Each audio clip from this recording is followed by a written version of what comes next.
pessoal, sejam muito bem-vindos a mais um vídeo aqui no canal. O vídeo de hoje é com a Kikizinha, né? E o vídeo de hoje é no tema: eu devo soltar a minha ave na natureza? Ela seria mais feliz se ela vivesse na natureza? Esse é aquele vídeo para você mandar para aquela pessoa que não pode ver um dono de ave aí, uma pessoa com uma calopsita que fugiu, por exemplo, que já quer comentar, ela voltou para sua casa, voltou para a natureza, onde ela nunca deveria ter saído, etc.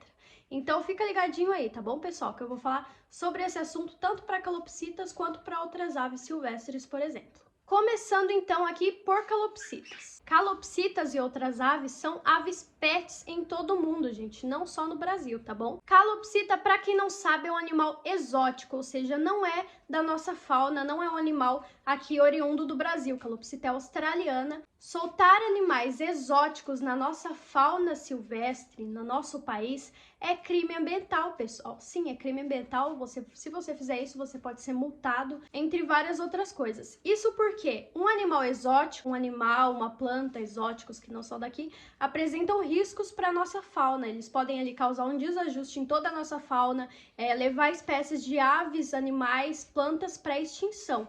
Então, realmente é um risco, tá? Eles seriam considerados uma espécie invasora se eles conseguissem prosperar na nossa natureza. Outro ponto, calopsitas, pela normativa do IBAMA, são considerados animais domésticos, assim como cachorro e gato. Isso mesmo, se você tem cachorro e gato em casa, é uma hipocrisia você ser contra ter uma ave em casa. Eu vou explicar agora o porquê disso. Calopsitas são animais que passaram por anos e anos de mutações genéticas. As aves que temos hoje são totalmente diferentes das aves que tem lá na natureza australiana. Tem tamanho diferente, cor diferente. Na natureza australiana só tem o silvestre, que é esse aqui que eu vou colocar aqui.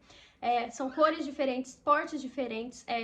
Tem cores de calopsitas como o lutino, por exemplo, que se ficar muito tempo no sol, eles podem ter problema de cegueira e problemas de pele, como câncer de pele. Então, realmente, são totalmente incompatíveis com vida livre por causa desses anos de mutações genéticas que eles passaram. Nem se a gente pegasse elas, reabilitasse, soltasse na natureza australiana, elas conseguiriam sobreviver, gente. São realmente, assim, nada a ver com as aves que a gente tem em seu estado natural lá na Austrália. Outra coisa, a gente tem que parar de romantizar a vida na natureza, gente. Vida na natureza não é para ser considerada assim uma base de estilo de vida, um exemplo assim do que a ave deveria viver, do que é felicidade, do que é uma ave saudável e feliz. Não é assim que funciona. Uma ave na natureza, ela vive em constante estresse. Tem um artigo científico que prova isso, eu vou deixar aqui na descrição do vídeo, que mostra a diferença entre animais de vida livre e animais de cativeiro, que prova que animais de vida livre sofrem um estresse extremamente absurdo considerado animais de cativeiro, tá bom? E em animais de vida livre tem que viver constantemente fugindo de predadores, procurando alimento, eles passam fome, passam frio. Tem que estar sempre atentos ali para predadores, para potenciais riscos que pode aparecer para eles. Tanto é que calopsita, o pânico noturno nelas, é um mecanismo de defesa, gente. É um mecanismo de defesa porque se eles estão na natureza e ouvem algo diferente que pode apresentar risco para eles, eles têm que agir rápido. Por isso eles saem voando desesperadamente para onde dá. Outro mecanismo de defesa, por exemplo, é ficar com o olho fechado e outro aberto. Vocês já viram seus calopsitas fazendo isso?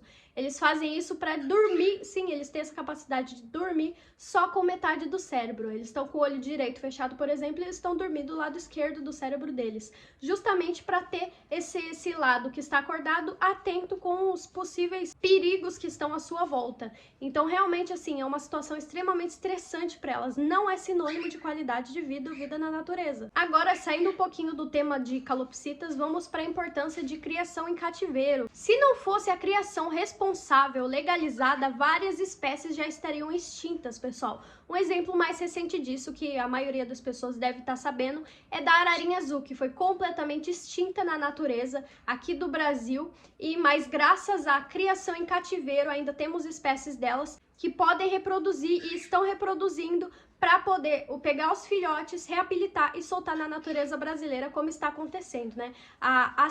Eu acho que chama ACT Parrots, alguma coisa assim, lá da Alemanha. Eu vou deixar o arroba aqui para vocês verem. Ela faz esse trabalho de reproduzir as ararinhas azuis e trazer para cá para reabilitar e soltar essas ararinhas na natureza. Já está acontecendo isso.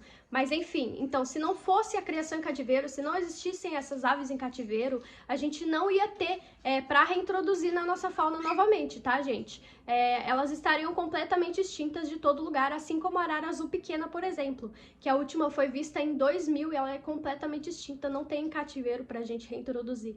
Ela simplesmente não existe mais. A ararinha azul e a arara azul pequena são espécies diferentes, tá, gente? A ararinha azul, ela é do filme Rio, por exemplo, e ela foi extinta na natureza, mas tem pra reintroduzir. A arara azul pequena, ela não tem mais na natureza e também não tem mais em cativeiro, ela já foi completamente extinta.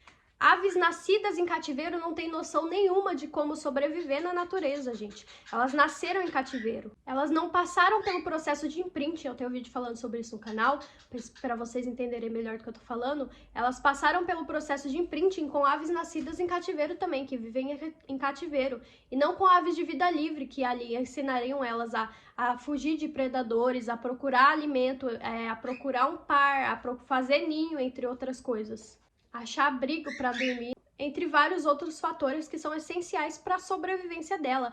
Então, aves nascidas em cativeiro não sobreviveriam na natureza se elas fossem soltas. Mas isso não quer dizer, gente, que seja adequado você manter a ave ali a vida toda dela em uma gaiola pequena e inadequada, onde a ave não vai ter suas necessidades básicas atendidas, onde ela não vai poder expressar os seus comportamentos naturais, que é enriquecimento ambiental, que é voar e etc. Até porque são aves muito interativas, têm muita energia, são muito inteligentes. Eles precisam desses estímulos físicos e cognitivos, mentais ali, para não se estressarem, para não se automutilarem, para não terem desvios comportamentais que podem afetar até mesmo sua saúde. Então, são fatores básicos para atender às necessidades da ave e ela ter uma boa qualidade de vida. Gaiolas pequenas são totalmente inadequadas, só serve ali para a ave, no máximo, dormir e comer, mais nada, ou quando você está em situação de risco, cozinhando alguma coisa, por exemplo, ou tem visita em casa, situações de risco onde ela poderia fugir se ela não estivesse na gaiola ou sofrer algum acidente.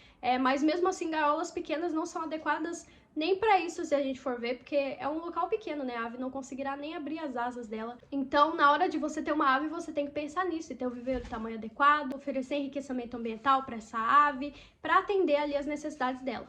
Soltar uma ave nascida em cativeiro é a mesma coisa que condenar ela à morte. Infelizmente, a gente não vive um conto de fada, gente. A gente não vive em uma natureza bonita, onde a ave ela tem ali qualidade de vida, onde ela não sofra ali mais riscos do que o natural dela. Por exemplo, o tráfico. O tráfico, gente, é uma coisa que mata, é a coisa que mais leva aves à extinção. Somente 1 em cada 10 aves traficadas sobrevivem, gente. Então, a cada uma ave adquirida em tráfico ilegal, você vai estar ali sendo responsável pela morte de outras 9 aves. Mas se você adquire um criador legalizado, uma ave legalizada, você vai estar evitando captura e morte de outras 10 aves para o tráfico ilegal. Corrigindo, a arara azul pequena, ela não foi mais vista desde 1998, tá, gente? Não é desde 2000. Eu vou falar para vocês aqui agora algumas espécies de aves que já foram extintas aqui do Brasil, para vocês terem uma pequena noção de que natureza não é conto de fada. Arara azul pequena, ararinha azul. Antes de ser reintroduzida, a ararinha azul ela foi vista a última em 2000. Gritador do Nordeste, que é da família ali do João de Barro, o último foi visto em 2007. Caburé de Pernambuco, que é uma coruja pequena, e a última foi vista em 2002. E o limpa-folha do Nordeste, o último foi visto em 2011. Em 30 anos, a floresta amazônica perdeu 1,3 milhões de campos de futebol de desmatamento, tá, gente? É assim. É uma coisa que está se destruindo cada dia mais. Que está se destruindo não, né? Que a gente está destruindo cada dia mais. Infelizmente, é o principal habitat das nossas aves ali, dos nossos papagaios, das nossas araras, entre várias outras espécies de aves que nós temos no Brasil. Você quer ser contra algo? Seja contra o tráfico de animais, gente. Que tira ali as aves dos seus pais, os filhotinhos dos seus ninhos, transporta assim de um meio extremamente porco. Eu vou deixar umas fotos aqui para vocês darem uma olhadinha em como isso é feito, que tira ali suas aves. Seja contra aquela pessoa lá, que eu tenho certeza que você deve ter um parente ou um vizinho que tem uma ave adquirida de tráfico ilegal. Quer ser contra algo que realmente vai contra o bem-estar da ave, vai contra o bem-estar da nossa fauna? Seja contra o tráfico.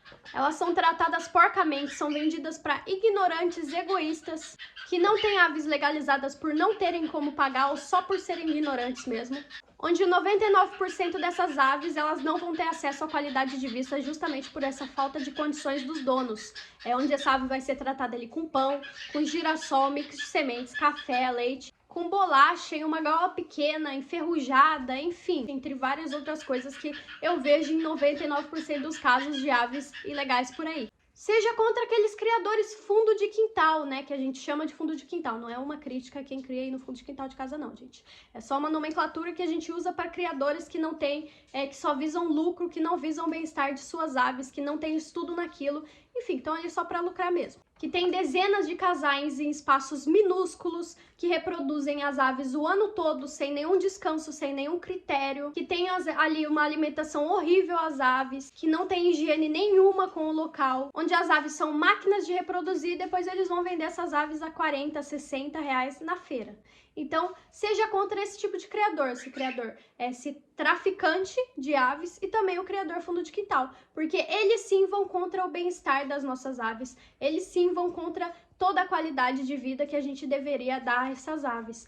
Então esse foi o vídeo de hoje, espero que tenha ficado claro aqui pra vocês. Se ficou alguma dúvida, pode deixar nos comentários, não precisa ter vergonha.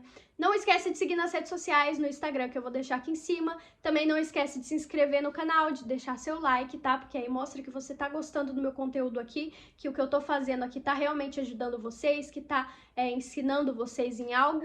Enfim, é isso. Espero muito que vocês tenham gostado mesmo desse vídeo. Não esquece de mandar para aquela pessoa lá que pensa diferente, porque esse vídeo aqui vai refutá-la em todos os pontos possíveis, porque o que é uma opinião perto de fatos, não é mesmo? Isso aqui que eu apresentei no vídeo para vocês são fatos baseados em estudo, baseado em artigos científicos e etc. Eu vou deixar o artigo sobre estresse disponível aqui na descrição.